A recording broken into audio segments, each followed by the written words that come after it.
మాసం సందర్భంగా మన కాసం ఫ్యాషన్స్ కిలో చీరలు కొనండి, అరకిలో చీరలు ఉచితంగా పొందండి. కరువు భయం ప్రజలను వెంటాడుతోంది. ఎల్నినో ప్రభావంతో పంటలు పండకపోతే పరిస్థితి ఏంటని జనం భయపడుతున్నారు. తెలంగాణలో వానలు లేకపోవడంతో ఇప్పుడే సూపర్ ఎల్నినో ప్రభావం కనిపిస్తోంది. ప్రభుత్వం అనేక ముందస్తు చర్యలు ప్రారంభించింది.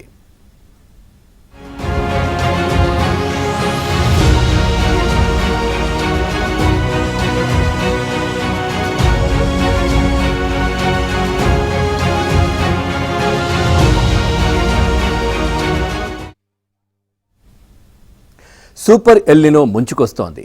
ఏడాది ఆఖరుకు పరిస్థితి ఘోరంగా తయారవుతోంది. వ్యవసాయం దుర్భరమయ్యే పరిస్థితులు కనిపిస్తున్నాయి. దీంతో వ్యవసాయ శాఖ అప్రమత్తమైంది. వరుస సమావేశాలు నిర్వహిస్తూ అవసరమైన సలహాలు సూచనలు చేస్తోంది.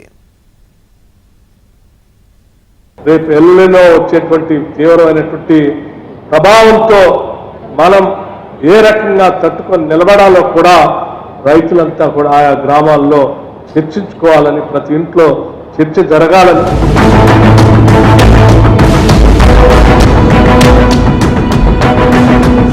ప్రకృతి విచిత్రంగా ప్రవర్తిస్తోంది. సీజన్లో వర్షాలు పట్టలేదు. భారీగా మబ్బులు కమ్ముకున్న కాసేపటికే చప్పున తేలిపోతున్నాయి. అసలు ఈ ఏడాది ఋతుపవనాలు విభిన్నంగా ఉన్నాయి. కొన్ని వారాల పాటు చాలా తక్కువ వర్షం పడుతుంది. వెంటనే కొన్ని రోజులు అధిక వర్షపాతం, కుంభవృష్టి ఉంటుంది. వానల కోసం ఎదురు చూస్తున్న కొన్ని ప్రాంతాలు అకస్మాత్తుగా వరదలను, పంట నష్టాన్ని ఎదుర్కొంటున్నాయి.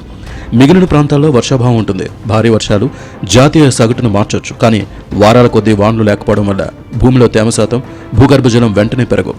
వ్యవసాయ రంగంపై సూపర్ ఎల్నినో ప్రభావం స్పష్టంగా కనిపిస్తోంది. పంటలు వేసేందుకు కూడా రైతులు భయపడే పరిస్థితి వచ్చింది. దేశవ్యాప్తంగా చూస్తే ఈ నెల 3వ వారం ప్రారంభానికి ఖరీఫ్ పంటలో 6% లోటు కనిపించింది.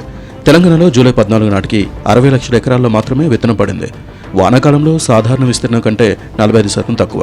వరి నాట్లు బాగా వెనకబడిపోయాయని వ్యవసాయ శాఖ సేకరించిన గణాంకాలను బట్టి తెలుస్తోంది. ఈ సూపర్ ఎల్నినో ఇది చాలా తీవ్రంగా ఉందని చెప్పి వాతావరణ నిపుణులు పదే హెచ్చరిస్తున్నారు.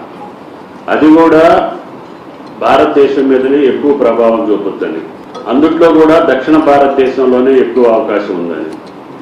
దక్షిణ భారతదేశంలో కూడా ముఖ్యంగా ఆంధ్ర, తెలంగాణ, పార్ట్ ఆఫ్ మహారాష్ట్ర, కర్ణాటక ఈ రాష్ట్రాల మీద ఎక్కువ ప్రభావం ఉందని.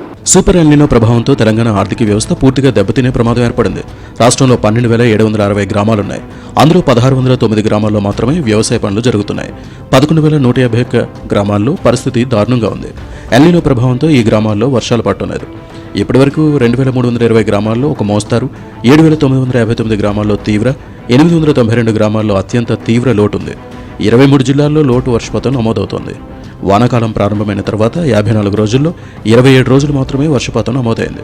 ఇప్పటివరకు సగటు వర్షపాతం 217 మిల్లీమీటర్లు కాగా అది 24% లోటని తేలిపోయింది. ఈ కారణంగా మొత్తం 1,32,38,446 ఎకరాలు సాధారణ విస్తీర్ణమైతే ఇప్పుడు దాదాపు సగం 67,78,234 ఎకరాల్లో మాత్రమే పంట వేశారు.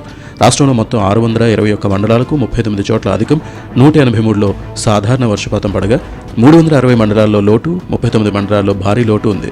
నీటి లభ్యత, ఇతర అంశాలను పరిగణలోకి తీసుకుంటే ఈ సీజన్లో వరి సాగు భారీగా తగ్గుతుంది. మొత్తం 65,95,645 ఎకరాలకు 38,51,214 ఎకరాల్లోనే సాగు అవుతుంది. 27,44,431 ఎకరాల మేరకు తగ్గుతుంది. గత ఏడాదితో పోల్చితే 23% విస్తీర్ణం తగ్గుతుంది.